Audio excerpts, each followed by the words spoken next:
मासर केते सुंदर 5-6टी रंगरे 7टी रंगरे हेची मासा।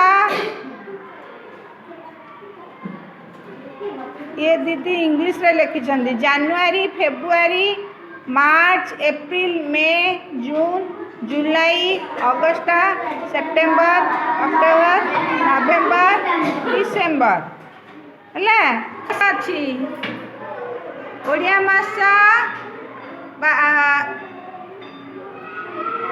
कौटा बैशाख ज्येष्ठ आषाढ़ श्रावण भाद्रव आश्विन कार्तिक मार्गशीर पौष माघ फाल्गुन चैत्र नहीं एटा 12 मासर ओडिया रे लिखाई आउ 12 मासर इंग्लिश रे जानिल। आउ ऋतु जान ग्रीष्म वर्षा शरत हेमंत शीत बसंत। ग्रीष्म को समर रेनी ऑटम शरत ऋतु हेमंत ऋतु डेम शीत ऋतु विंटर बसंत स्प्रिंग। 7 ऋतु 12 मास इंग्लिश रे ओडिया रे जानिल।